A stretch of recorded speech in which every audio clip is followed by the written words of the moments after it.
Welcome back, folks, to Two Brits, One Puck. I'm your host, Mr. Intangibles, a complicated man, and a working boy, Dan Masters, with my good friend, the East Kent Elliot Friedman, and a bleach injector, Will Everett Human. Will, how you doing?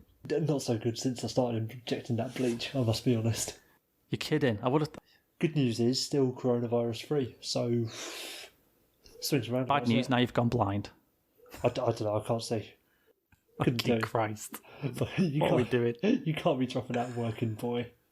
That's not, you know exactly what you've done there. Why do we never call male escorts working boys? I don't know, it is weird, isn't it? It just shows there's still a divide when it comes to gender, Will. There's still gender equality.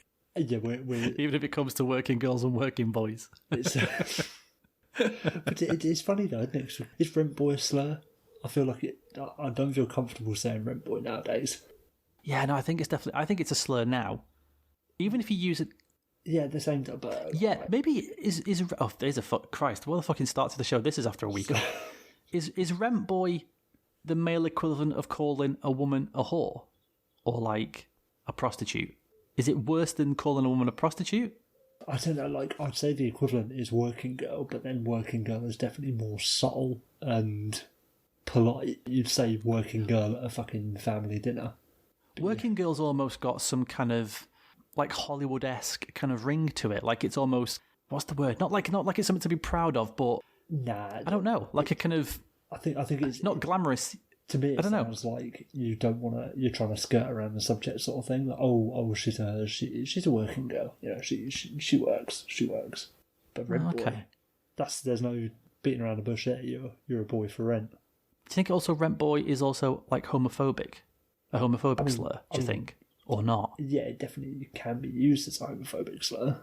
In the same way, like calling someone a dick sucker, it's in a lot of ways a homophobic slur.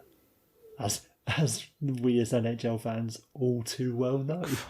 Yeah, Christ, I'll say, Jesus. Yeah, you're right. Fuck's sakes. But yeah, I don't know what I suppose whore would probably be the trollop. Would trollop be the equivalent to... But it's because like the words rent and boy by themselves, there's nothing... It's so literal. It's one of those things where it's a very literal phrase that has negative connotations to it. That's true. What the fuck is going on? The thing is, though, it's a classic thing, isn't it? If a guy slept with loads of girls, he's a ledge.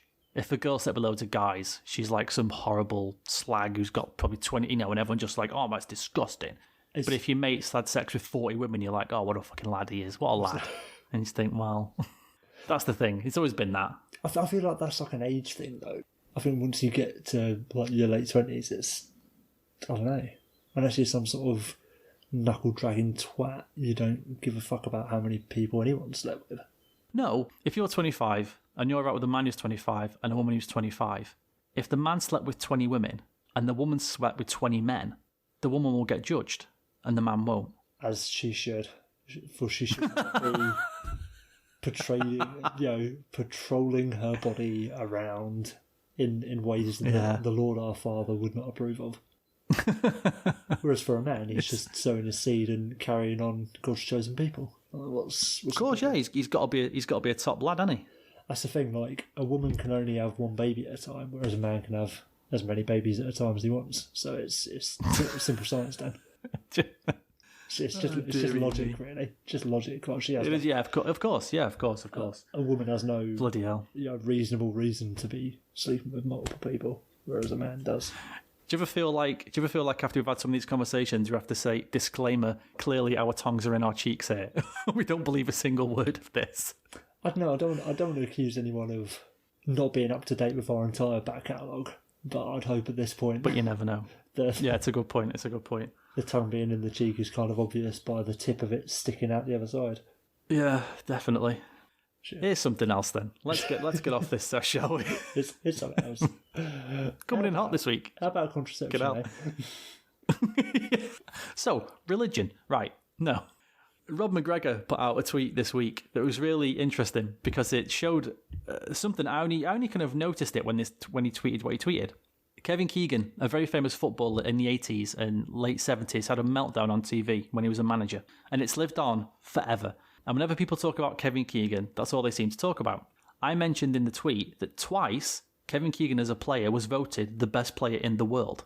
And it blew your mind because you didn't know that, did you? No. Like, I knew he was good, but I didn't know he was, like, Ballon d'Or good. Literally the best player in the world 2 times. Like back-to-back years as well. The Hart Trophy. And I said it's interesting because... Yeah, that's... Well, either way, like, I had no concept that he was of their level to be voted in the top 3, let alone the winner. And like you say, back-to-back is just insane. You can see the votes, actually. If you look at the voting the second time he won it, it wasn't even... I think he had more votes than, like, 2nd, 3rd, 4th, 5th and 6th put together. Jeez Louise. He was miles ahead. Miles ahead. Who would he have been up against, though? I know when he won it, I'm pretty sure the second player twice was Karl-Heinz Rummenigge. Okay. The German player. Would it have been like Baggio and stuff like that as well? Or No, that was Baggio was later. Baggio was around 90. And he won it, I think, 79 and 80. Keegan? Won it when he was 90 years old, Baggio. You can tell you're a dad, can't you? Oh, definitely. Right. Without a doubt. So Rob said that on this tweet that a player and a footballer this good, and this is all it's boiled down to, is just this clip of him ranting and raving. And it brought me thinking about the NHL. And I just thought, in today's age where everything's captured and just lives on forever, you make one mistake as a player or one thing happens and that's all anybody thinks about. So I said to Will, is there anyone you could think of? Because the obvious one for me is Patrick Stefan. You say Patrick Stefan to any NHL fan, coach, player, anybody involved in the game who knows anything about hockey, they know exactly what you're going to say next.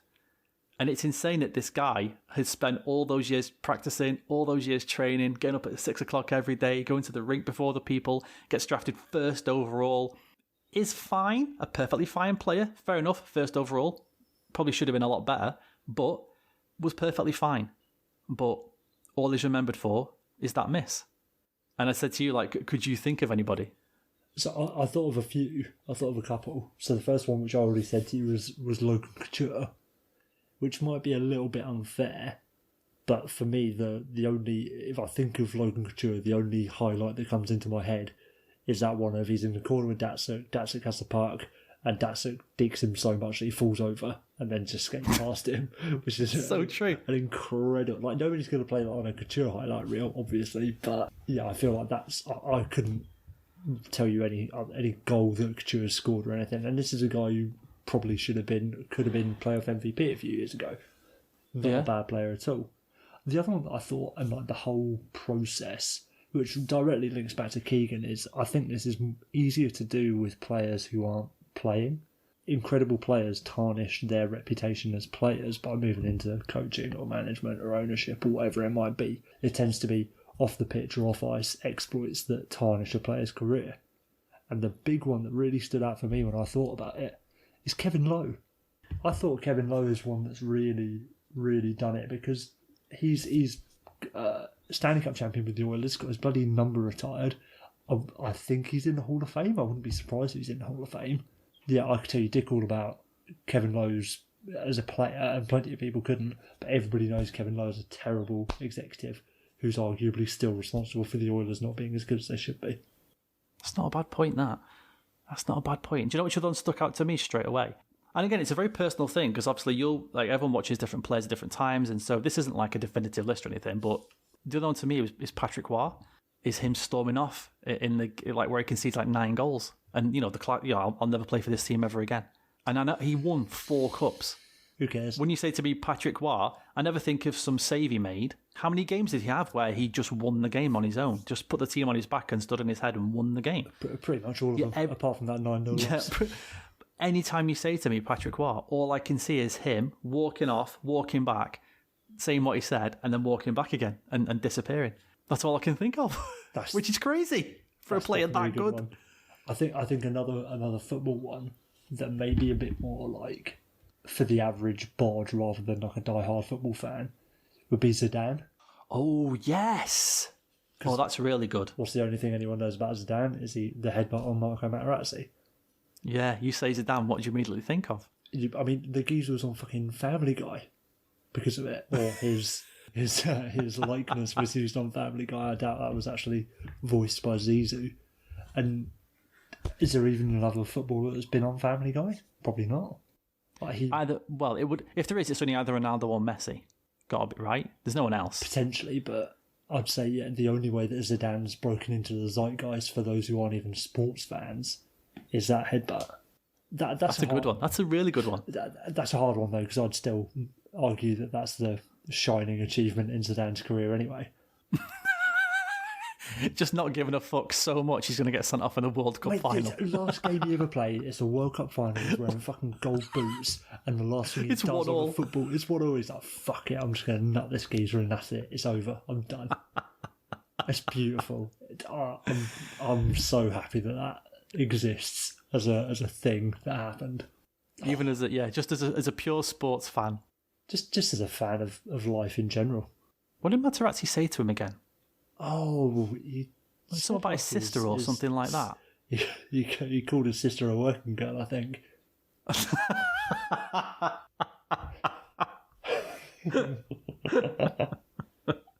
That's fabulous. How does it always just come full circle? It's just, mate, beautiful. But yeah, I think he called his mum a pig or something, and there was definitely some sort of fornication with family members implied. Should we get on with the show? Not that there's anything pressing, but I feel like we're just going to go round and round. Oh, do you remember this? Oh, yeah, do you know that? Yeah, let's go on with the show, shall we? Yeah, I suppose so.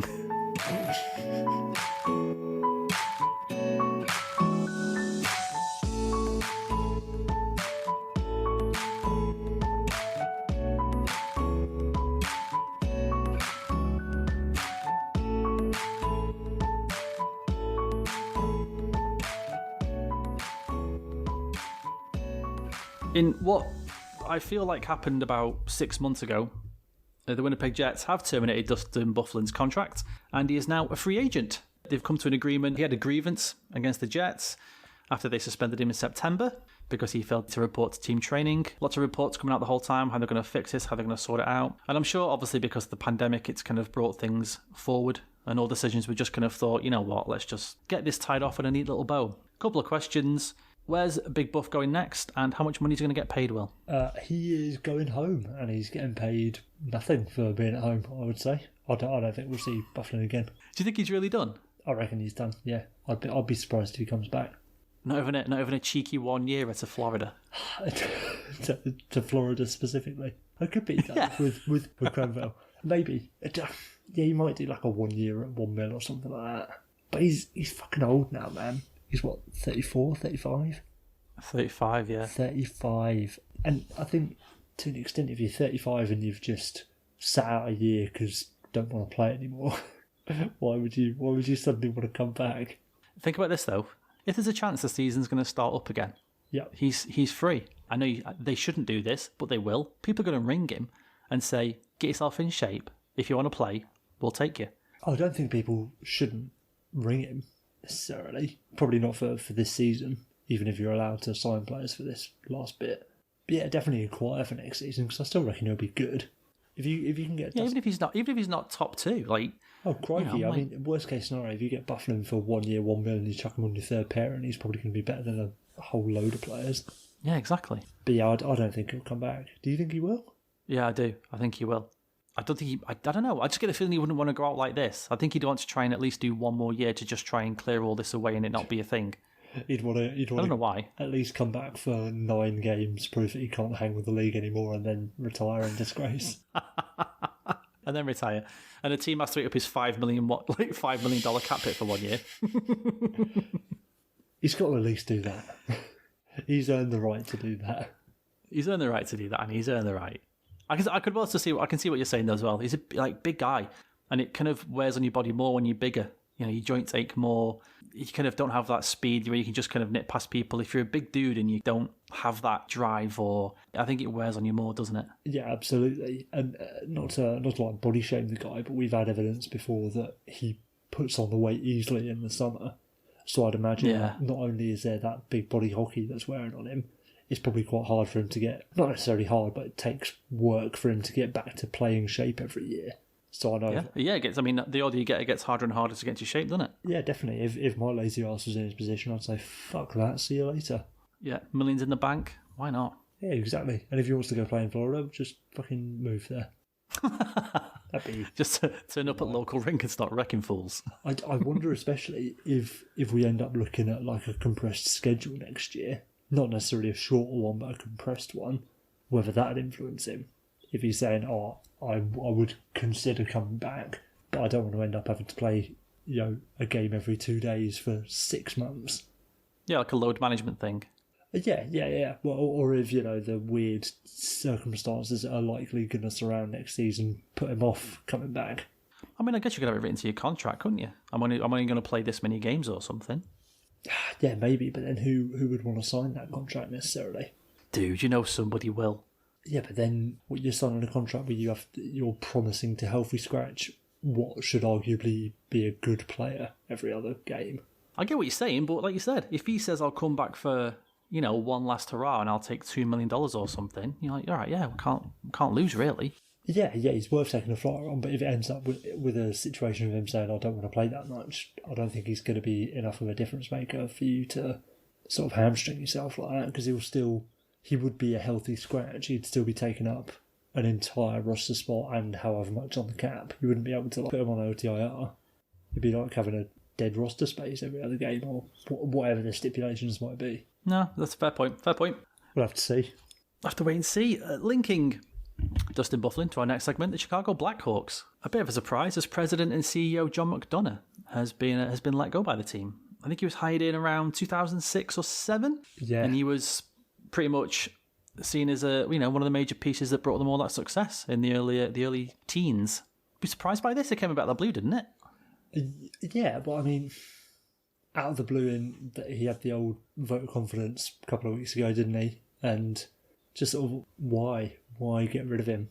He's more on the business side anyway. He's not necessarily directly involved in the hockey operations sort of thing. I know he obviously oversees like the hiring and firing of GMs and stuff, but I don't get it. I don't necessarily understand his day-to-day role enough to comment on whether he was doing a good job at the moment, but bloody hell, they're still one of the most famous teams in the world, and they haven't been particularly good to warrant that the last couple of years.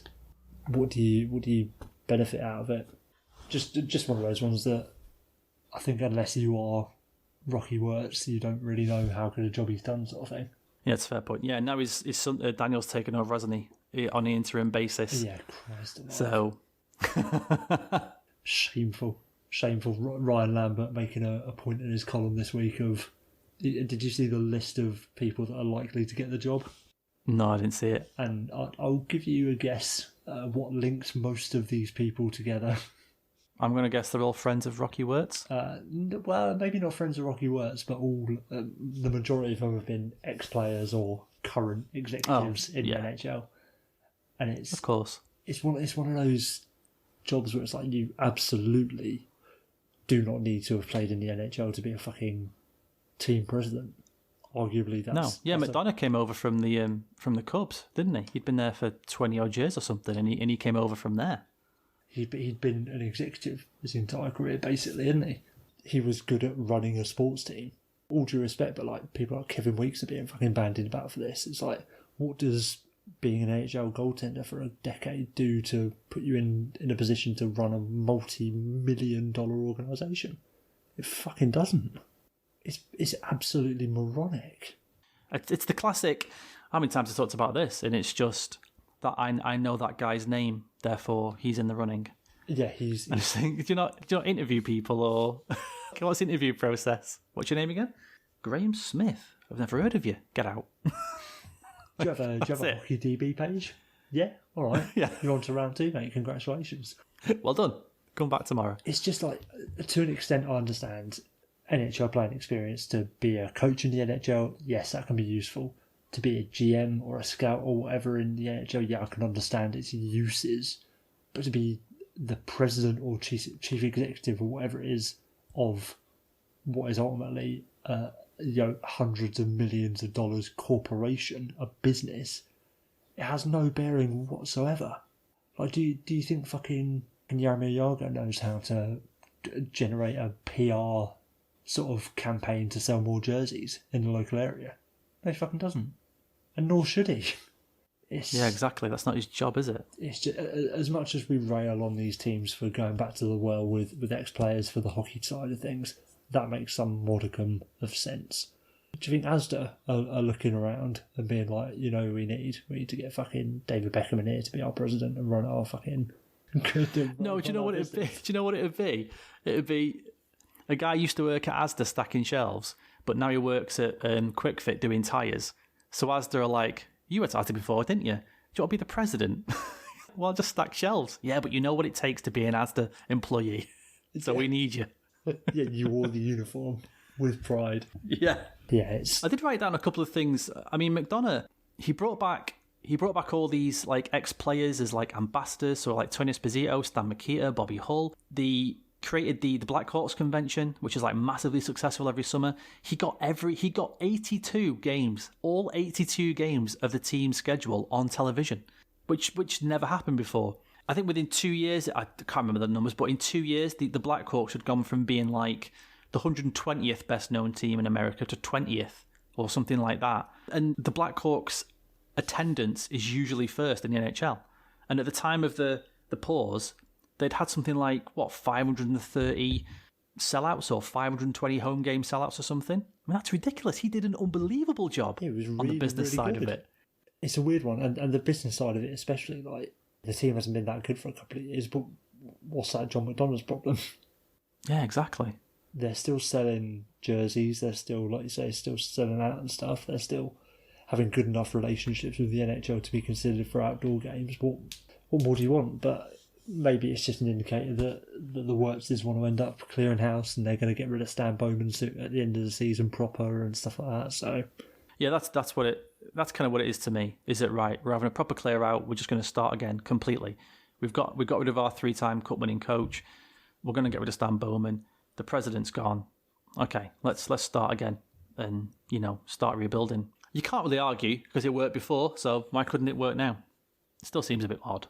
Yeah, definitely odd. I think it's partly odd just because of the timing. Like in when we get to a proper off season, it might make more sense with other moves being done. But for now, it's just nothing's going on, and they suddenly just fire John McDonough. It's like, all right, okay. So yeah, that is weird, isn't it? There's nothing happening, and John McDonough gets the text, come into the office. Well, maybe Rocky Wirtz has just gotten really bored. He's just woken up one morning. He's like, I'm gonna fire John McDonough today. That's what I'll do. That's like that'll spice things up a bit. That'll create some buzz. Maybe it's the ultimate John McDonough bit of PR, and maybe he's grown tired of it. And being the PR whiz that he is, the marketing whiz that he is, he's like, right, I was going to step down after the season anyway, but if you fire me, that'll get us into the papers a bit more, and there'll be more buzz around the team. Bish bash bosh. Oh, he fell on his sword for the team. That's what he did. Exactly. He loved Chicago so much he sacrificed himself for the team.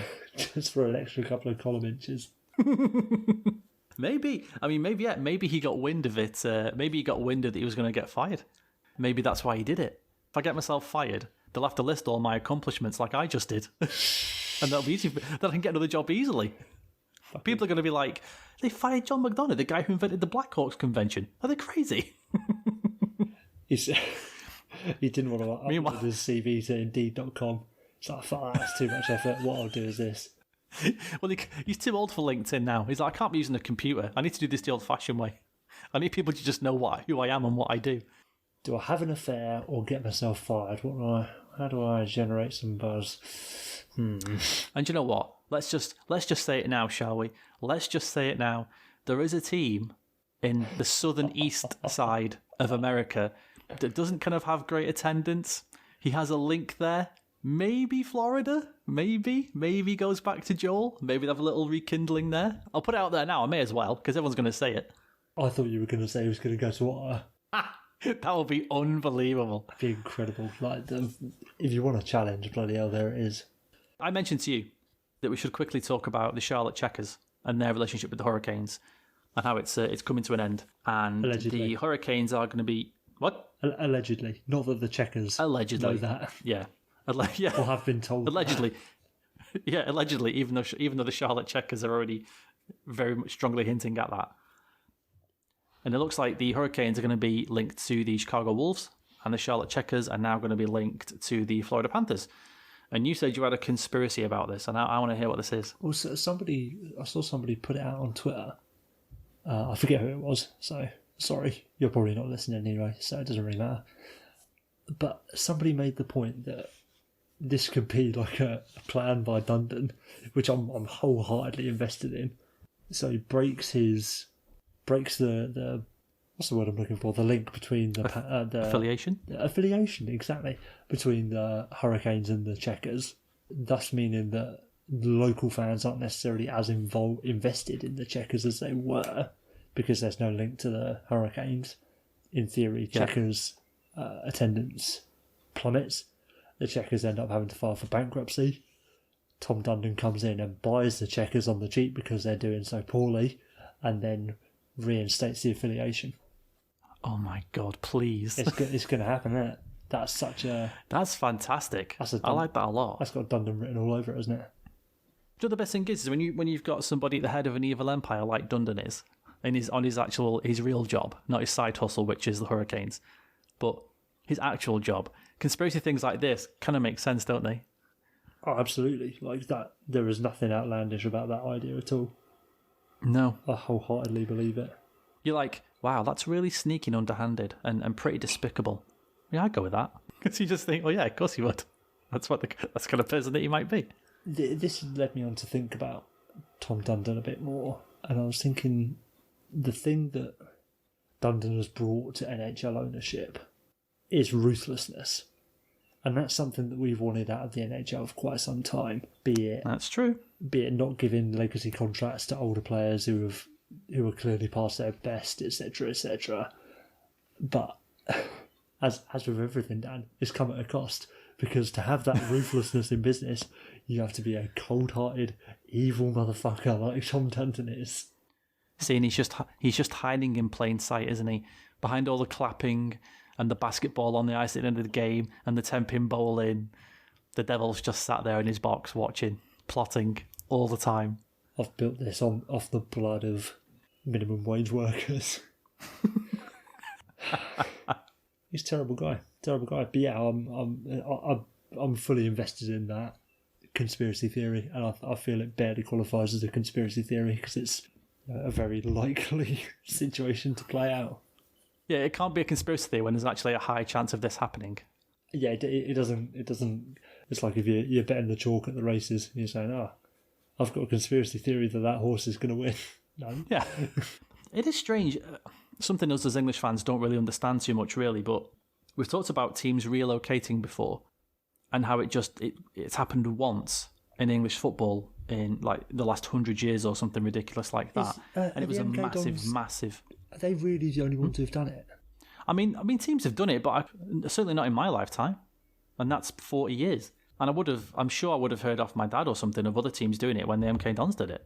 Yeah, because whenever it's talked about, you never hear anything else apart from the Dons. It seems to be talked about in soccer in English soccer especially, this team might move, and then it's within sort of 48 hours there's like 40,000 fan protest and it just seems to disappear.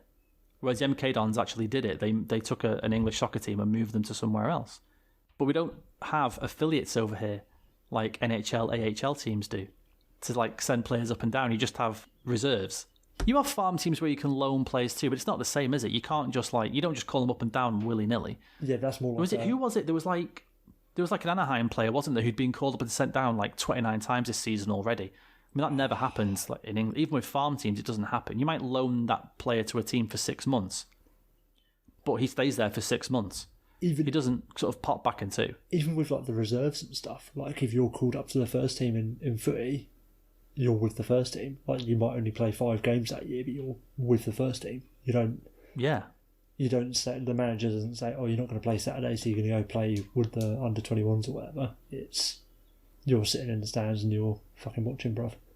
By that same token, AHL teams must just be constantly looking over their shoulder all the time, just hoping that their affiliate just doesn't kind of do them over, or like, yeah, we've had enough now. We're not going to stay with you. We're going to go somewhere else. You know, sorry about all that money you're going to lose, but what can you do?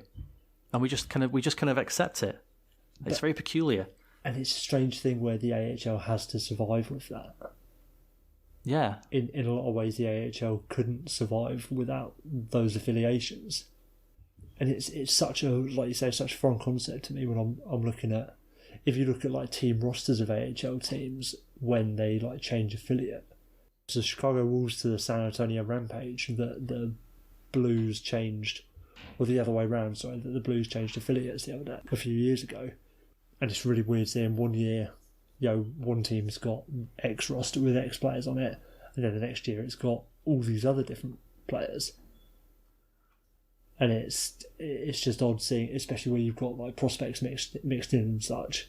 So you've got a team going from having 5 or 6 players that you've heard of, Jordan Kyrou and Ivan Barbashev, and then the next year they're affiliated with whatever team, and you've got another bunch of well-known players. It's just such a weird thing, but it works. So it does work. I think it's a clever. I think it is a clever idea, but I do feel for these AHL teams, you can never rest, can you? Really, it's the fans especially that I concern myself with, because it's so volatile, and AHL teams can just be, where they're so reliant on the NHL, the owners of the NHL basically use them as pawns and stuff, and they're just not, like with the San Antonio Rampage, you've got plenty of diehard fans there, they're selling out sort of 7,000-8,000 tickets a game and that. Then, Bill Daly comes along. No, not Bill Daly. He's a Golden Knights guy. Bill Foley. Bill Foley comes along. Yeah. He's like, right, I want an AHL team in Vegas. Yeah, unlucky, bruv. See you later, San Antonio. I know. It's one of those things until you sit down and think about it. You just accept it, don't you? If you tell... my friend actually asked me about AHL teams and what does it mean when a player's called up and sent down, all that kind of thing. And I just explained to him what happens. And he said, "Oh, that's really weird. I don't get it." And then when he said that, I was like, "Oh yeah, you're right. That is really weird." I never thought of it. I just assumed that's just how it is. Do you think football would benefit from having some sort of system? Not necessarily with, not turning Port Vale into Man United 2, but having like that sort of system of loans. Yeah, the loan system applied. Where like, right, Port Vale are Man United's AHL team, so they can send their youngsters down and call them back as and when they fancy. And do you know why I think it works in hockey is because you can't just... There's a cap. So you can't just go out and buy a replacement or get a replacement on loan. So Man U get like 10 injuries. Well, in January, they can say, do you know what? To cover these injuries, we'll buy 2 players and we'll get 3 on loan or something like that. You can't do that in hockey. So... And especially the NHL is in the league. Exactly. It's not like there's 5-6 other leagues around the world that are playing equally, have equal caliber players that you can get players from. So so in England, obviously, there's like soccer-wise, you've got the Premier League, there's Bundesliga, there's La Liga, there's Serie A, there's Ligue 1 in France. We don't have that in NHL. It's the NHL. And yeah, there are players obviously who are really good playing all over the world, but they're not on an equal footing. It's the NHL and that's it.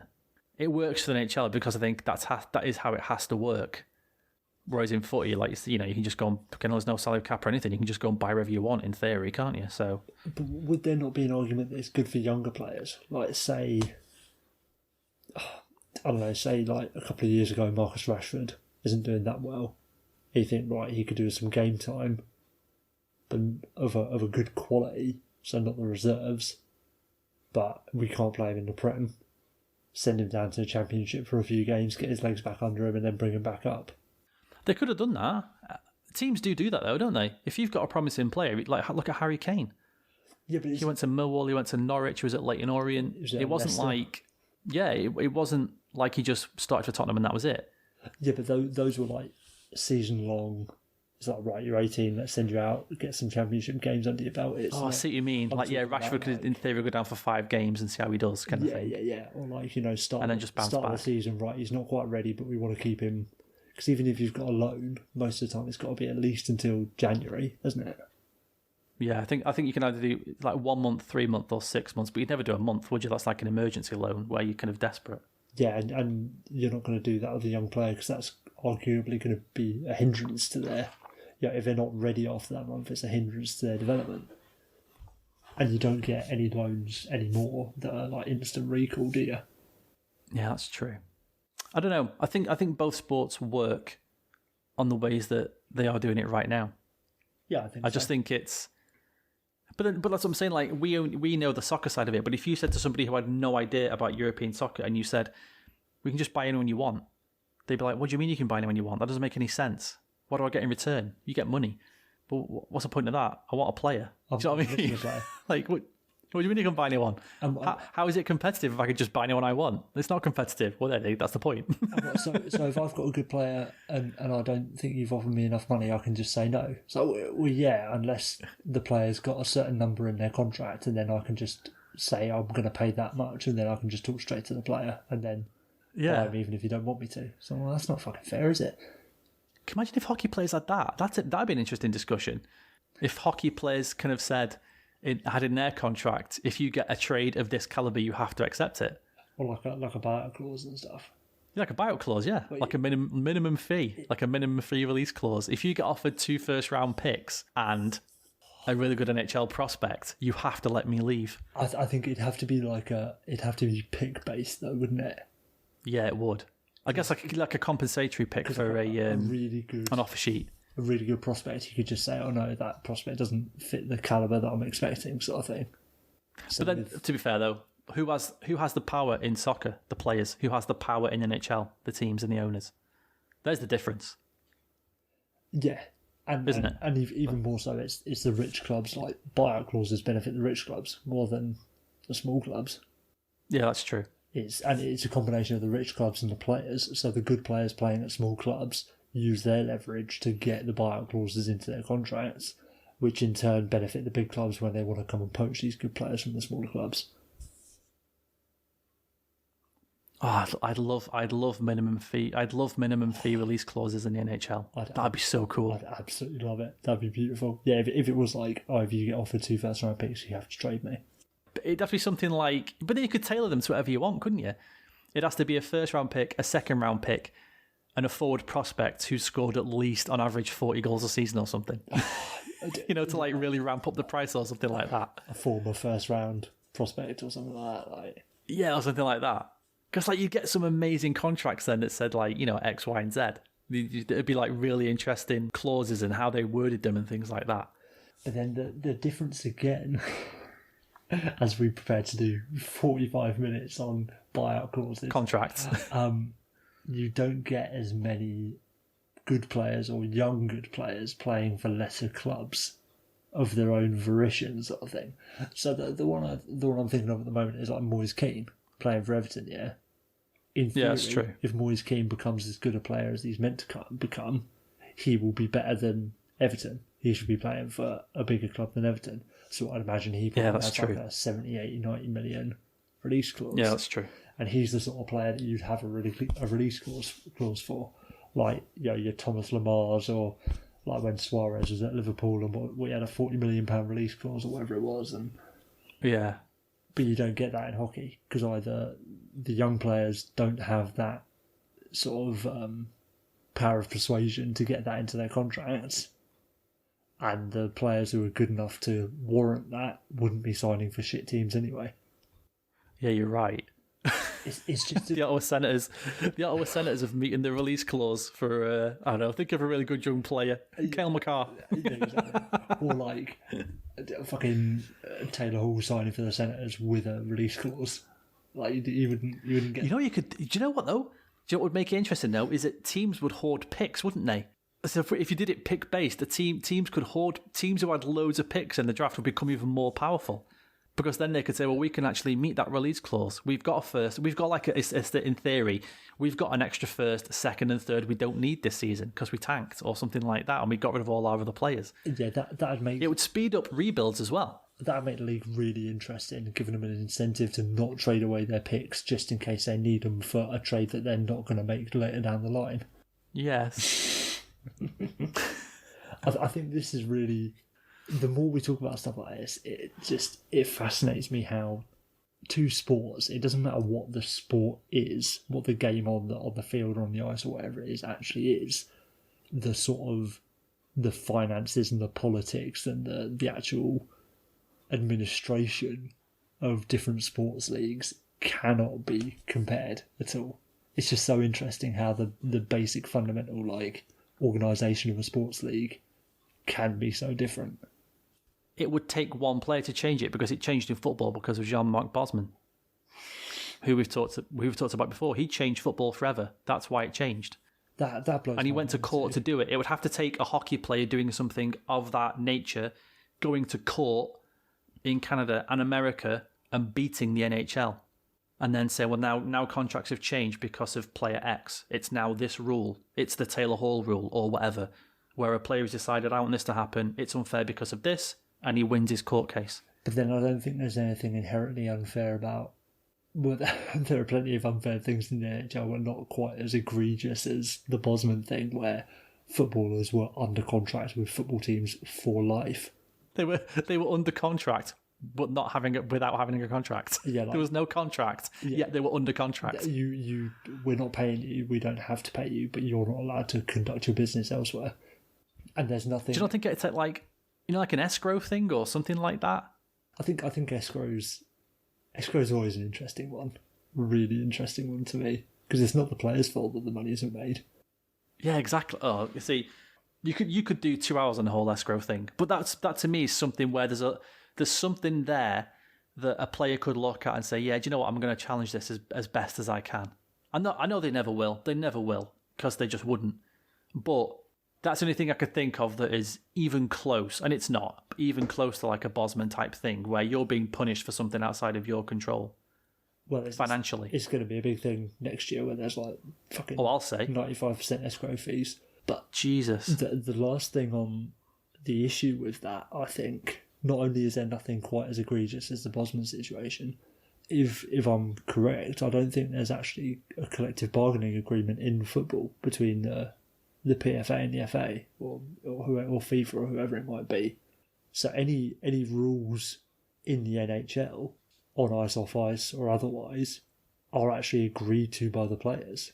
Yeah, that's true. So to fair then, point. to then try and take the NHL to court, it's a moot point, because then the judge is going to say, well, you actually agreed to all of these rules. So yeah, but maybe you didn't. Maybe if you prove that you've said, well, I didn't agree to it, I didn't vote for this.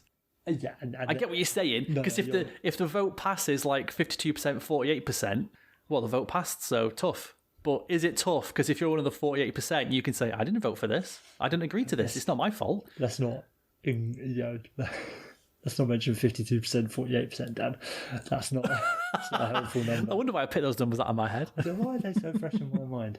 But I think the problem even still would be like, all right, Mr. McDavid, you didn't vote for that, but the majority of your peers did, and you are represented by the same organisation, therefore they represent your interests anyway, sort of thing. Do you know what I mean? I agree with what you're saying. But if you give a good enough crack team of lawyers a sliver of anything, they can make it work. And I'm just saying, you could argue that if you wanted to, and again, it would cost millions, and they'd never do it, because why would they? No. They're just so grateful to be there.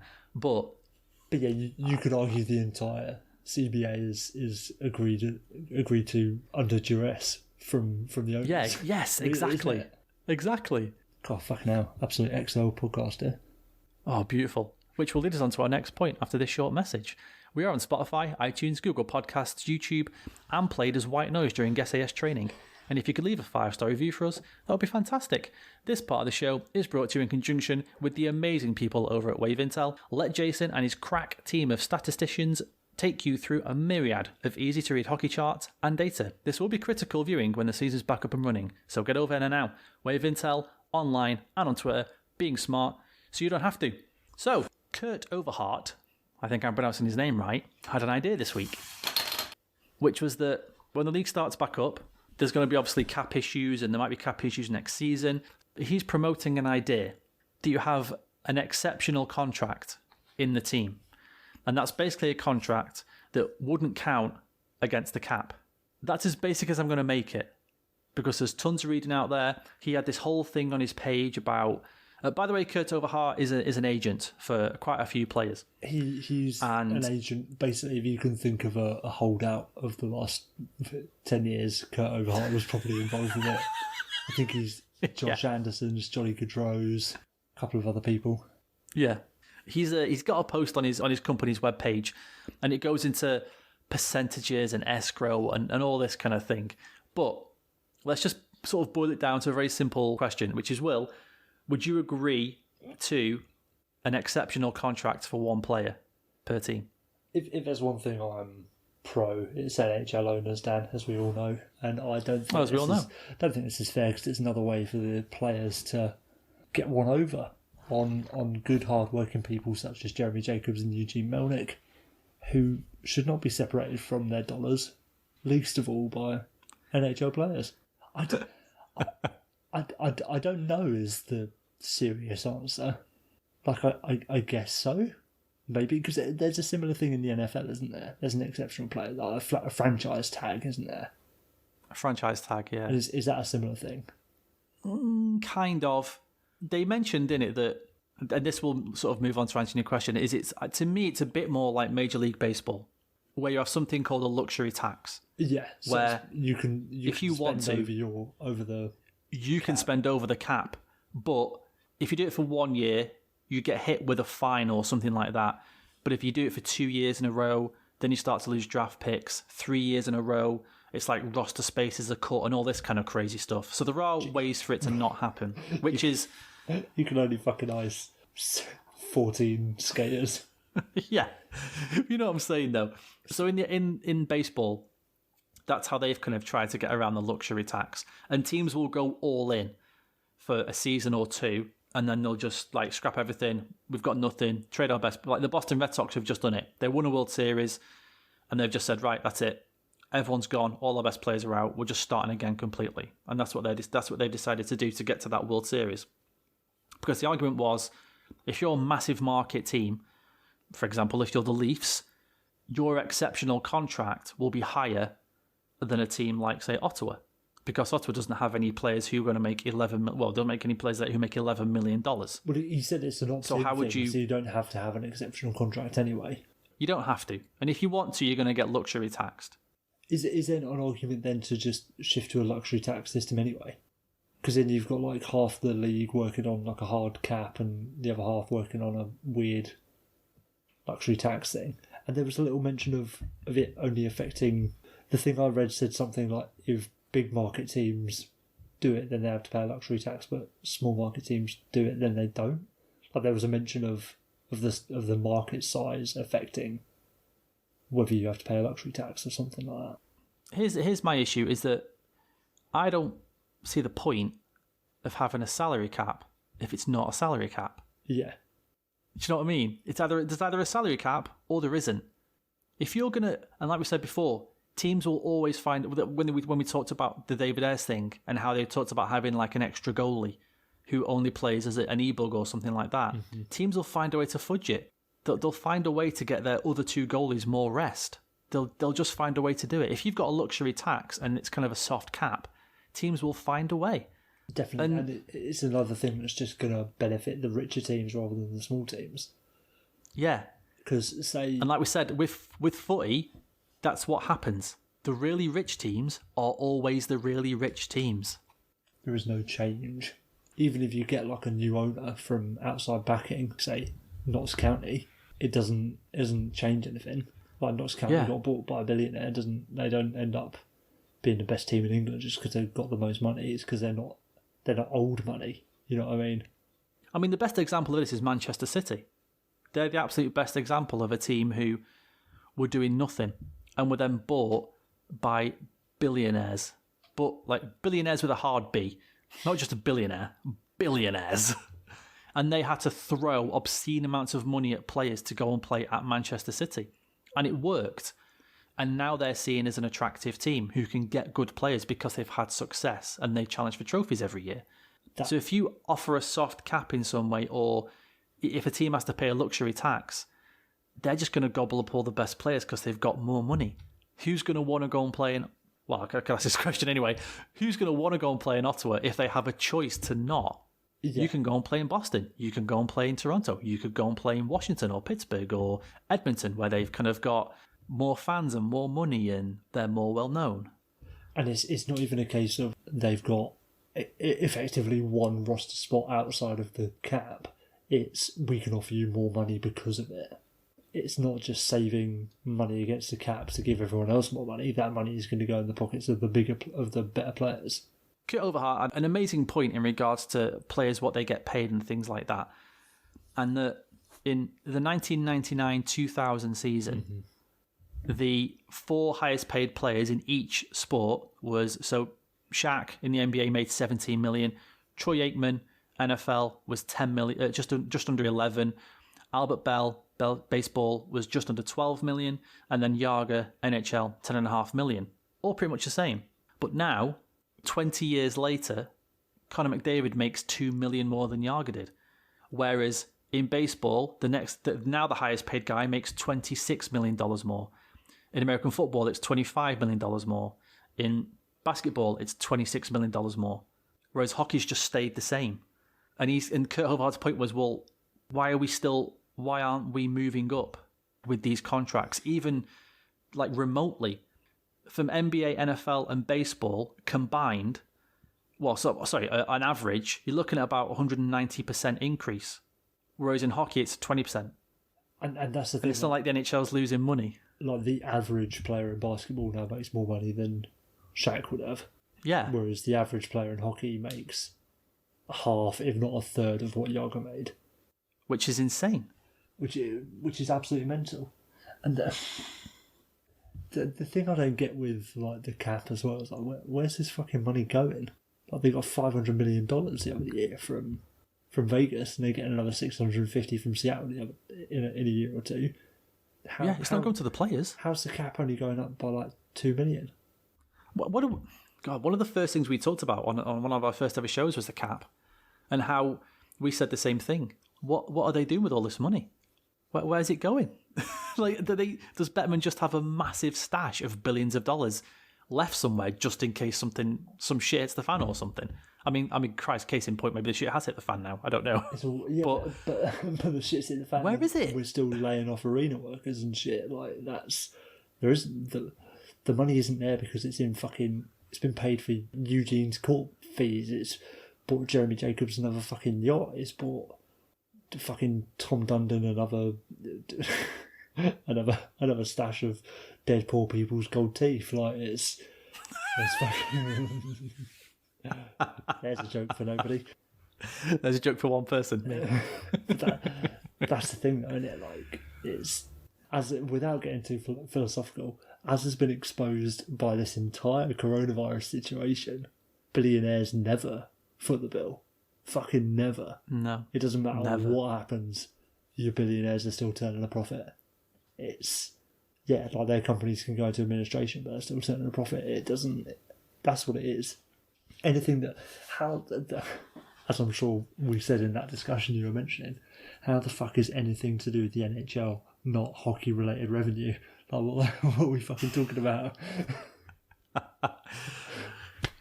Yeah, I think you'll find it's actually popcorn-related revenue, because people only go to the arenas to eat the popcorn. They're not there to watch hockey. So it's actually popcorn-related. It's big popcorn. That's what's happening. They've taken all the money. Fucking big popcorn coming into our hockey games.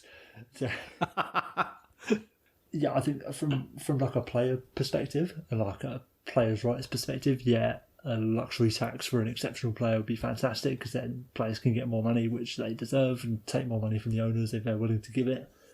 But at the same time, I can see that just becoming your top players get more in the any money freed up by the exceptional player status will just be given to the Andrew Ladds of the world to sign even bigger, ridiculous free agent contracts.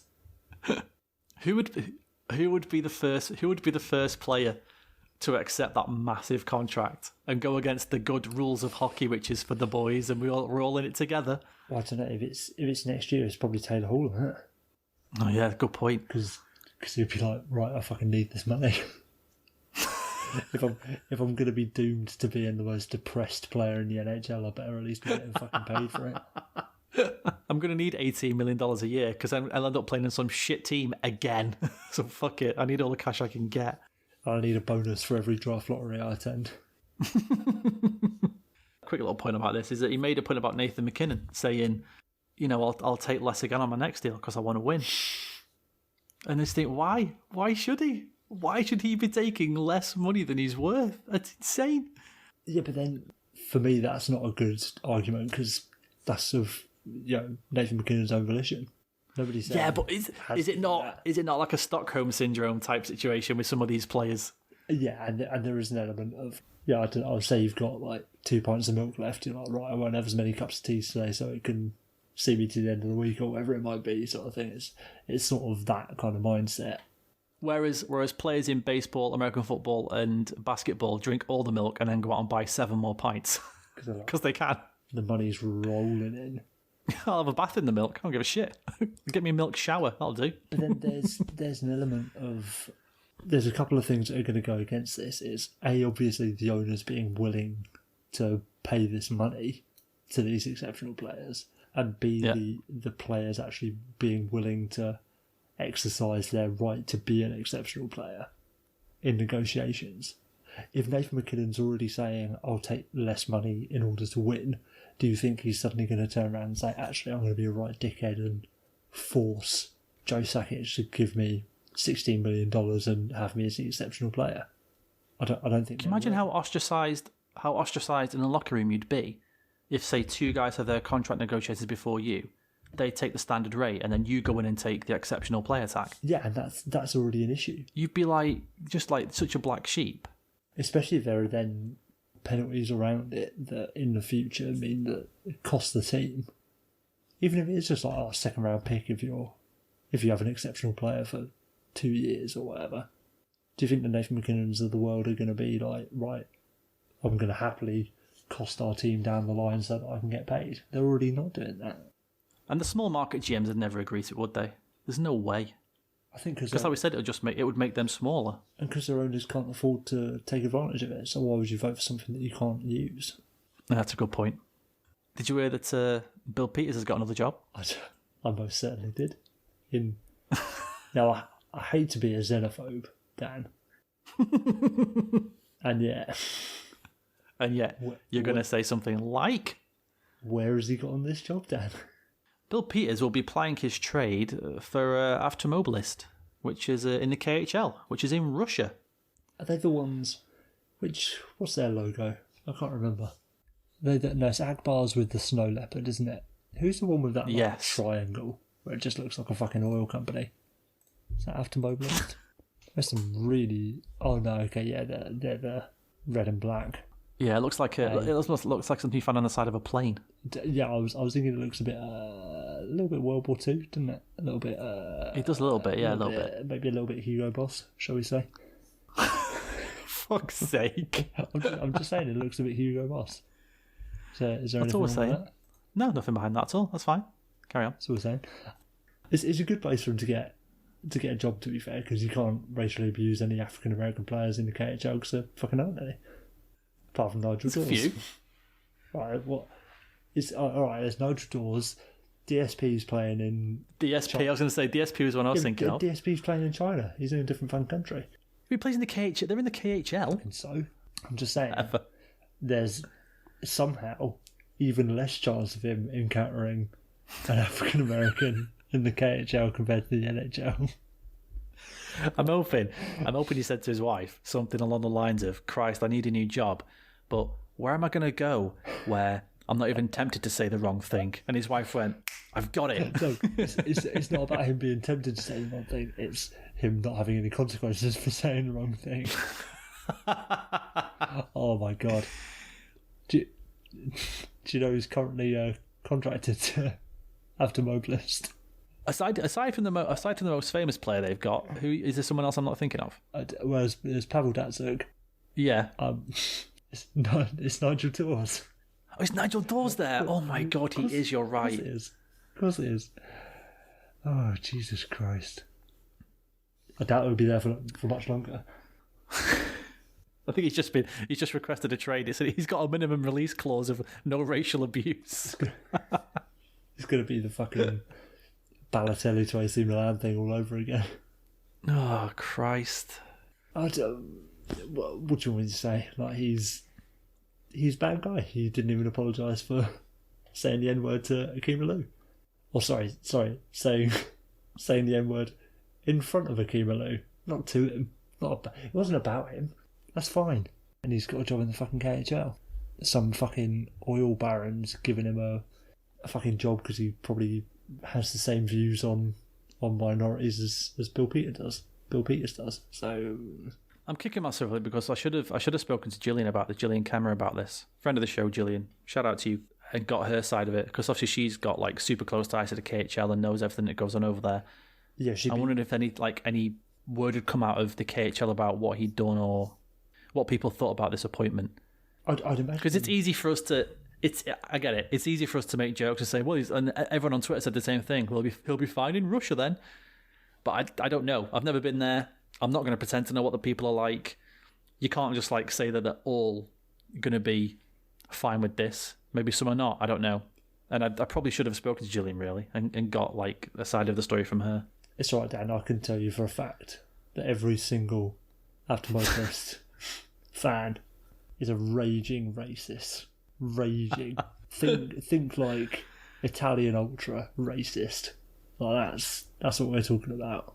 Like Lazio ultras at the chain link fence, t-shirt around their face like a balaclava. That kind of racist. I have it on good authority. Do you really? I do. And then Pete Billers phoned me up and said, "Don't worry, Will. They're all racist." Pill beaters. Pill beaters. Pill beaters. Pill beaters. He got on the phone. He said, "Look, you haven't heard it from me, but that team. I'll be fine." Fucking SS Ekaterinburg. They're it's just what happens. Like Mark Crawford went there, didn't he? After he got ostracised. Did Mike Keenan coach in the KHL? I feel like he did. Yes, he did. He's coached in the KHL, Metallurg and Kunlun Red Star. There you go. So, but it's where you go when you're ostracised from the AHL. You go to the KHL because seemingly laws don't apply. So neither. I might see if Gillian's free. Actually, get her on for half an hour, have a quick chat about it, and see what the kind of lay of the land is and how people feel about this kind of thing. Or it'd be good to know for our apology next week to all the Aftermobilist fans.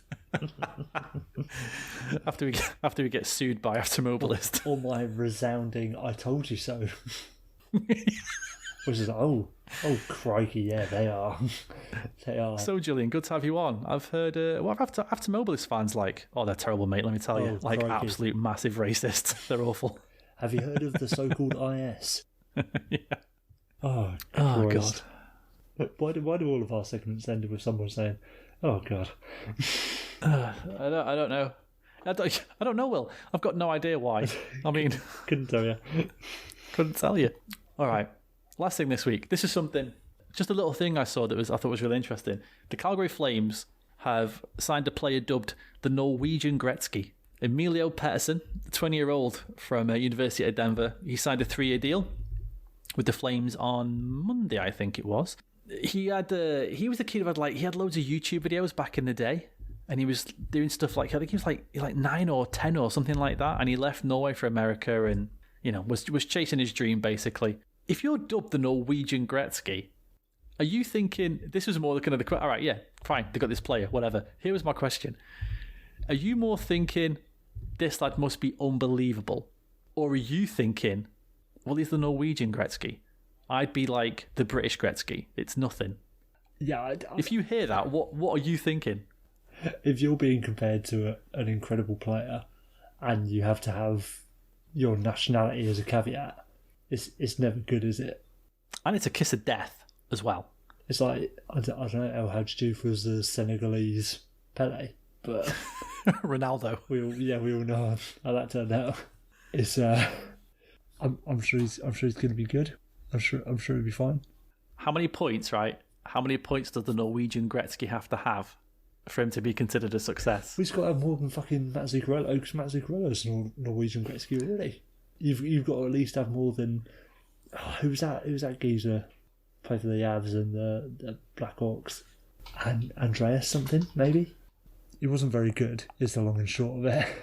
Yeah. So he's got to be better than he is. Andreas Martinson, there you go. That's the fella. He's got, Christ, yeah, I'd forgotten about him. Jesus. Nothing against Andreas Martinson because he was perfectly good, but Yeah, he's got to at least be better than Andres Martinson. He's almost certainly got to be better than Zuccarello if he wants to be, have the G word thrown in. I'm sure this kid's going to be fine, and we don't put too much on points or anything like that. Kid wasn't even a point per game at college. Almost was, but I think you're a bit of a bellend if you label a 20-year-old kid from a lesser hockey nation in Norway and compare him to Wayne Gretzky. What are you fucking doing? Don't. That's child abuse, that is. That's again, you know what? That's a great point. That is a great point. Who does that help? That's bad comparison. That's bad player evaluation. You're just saying, he's good, he's young, he's from Norway, he's a Norwegian Gretzky. How do you know? I guarantee whoever called him that doesn't have any lay of the land of Pettersson's sort of standing in Norwegian hockey circles. I doubt he knows whether the average Norwegian hockey fan back in Norway is hyped about this kid or not. It's like nobody calls the Draisaitl the German Gretzky, do they? It's a fair point, but they should. Maybe we'll now. Maybe we'll start it. Definitely should. We're the first ones to do it. He does play for the Oilers, and he's the best. That is true. He's the best centre on the Oilers. So,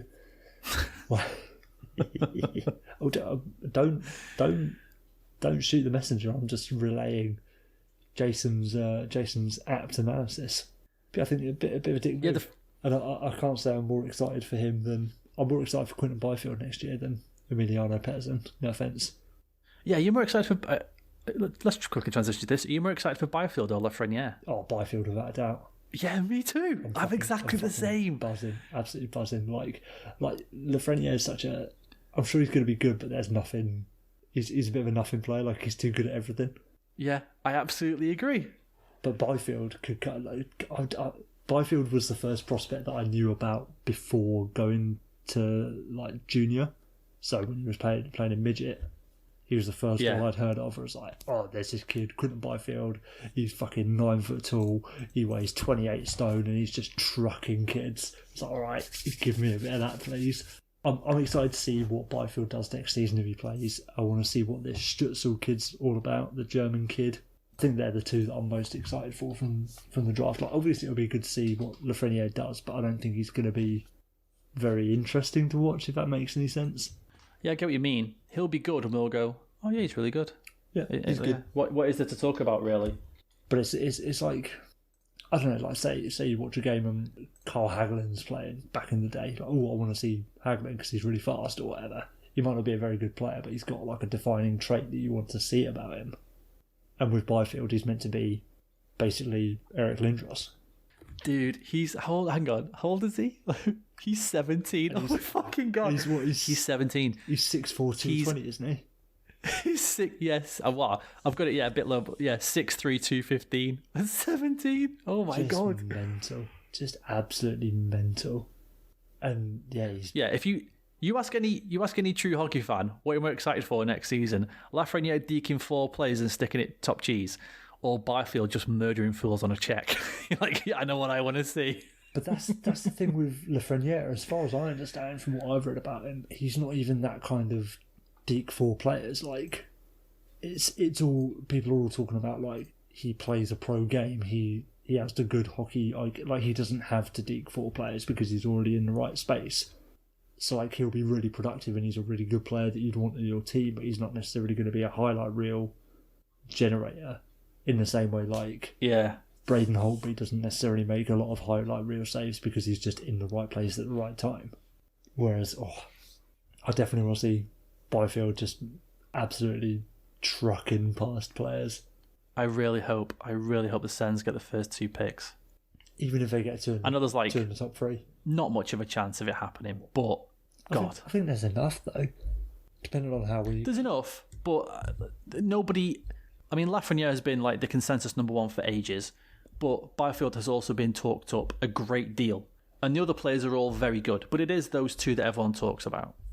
So to see a team get the clear 1 and 2, and it'd be the Sens, oh my god, please. That'd be crazy. That'd be crazy, because even if they get 2 in the top 5 and they get 2 fantastic players, you've never seen, in my lifetime, you've never seen anyone get 1 and 2. Closest we got was Vancouver when they got the Sedins, wasn't it? Yeah, the Canucks, 2 and 3. 2 and 3. So, and even then, that's not 1 and 2. I'm really excited for Byfield though. I can't wait to see this kid. He's going to be awesome. Yeah, it's going to be really good, really, really good. Alrighty, anything else from you, mate? I did want to say on like a sort of completely unrelated note. I think we've shouted him out before, but I want to shout out Joe Lycett, the British comedian. If for any of our listeners across the pond or in Europe haven't heard of him, like check out Joe Lycett because he's funny. He's definitely funny. But the thing that really appeals to me about Joe Lycett is his activism within the working classes within the UK. He's currently got a series running. I think it's called Joe Lycett's Got Your Back. And it's all about like a consumer rights show for him just protecting the public from these heinous massive corporations that are trying to exploit people and landlords and stuff like that. Like he's fast shooting up the rankings of most fantastic individuals on the planet. And least of all for him changing his name to Hugo Boss legally just to piss off Hugo Boss. Take a minute, check out Joe Lycett because he's a good guy. And you know what? I'll be honest, right? The hockey part of the show's finished. I'm going to say one quick thing. You want to turn off now? That's totally fine. Go on. Shove your fucking clapping on a Thursday night at 8 o'clock up your fucking arse, okay? Right up there. Just shove it up there. I'm fucking sick of hearing it now. Because it's just bullshit. It's absolute bullshit. Have you seen the videos of people on fucking Westminster Bridge? Mate, tell you. Fucking morons. I don't know if people know this or not, but I work very closely with nurses. In all different areas, I work with nurses who work at special schools. I work with nurses who work at hospitals. I have been in hospitals the past few weeks. I'm not there all the time, but I've been in with the PPE and all the thing because my job needs me to do that sometimes. Not one of them has ever said, "Oh, I'm really pleased that people are coming out and clapping for us on a Thursday night at 8 o'clock. No, they all think the same thing. I think the same thing. It's fucking stupid. Do you know what's better for nurses? How about better working conditions? How about more money? How about things that work? How about having enough equipment to go around? Things like that. And for our Prime Minister to stand up in front of the nation tonight and thank the NHS when various people in his party have tried to just degrade it to the point where it has to be privatised over the past however many years is infuriating. And seeing what I've seen around the hospitals and stuff, especially on the COVID ward, where you have to sort of have your PPE on for 6 hours at a time. You can't take it off. You can't have anything to eat. You can't have anything to drink. I mean, even in my limited capacity, we've kind of been run ragged. And it's not just things like that. It's like the knock-on of that. So people aren't getting emails for ages because we're so jammed, because loads of people are working at home.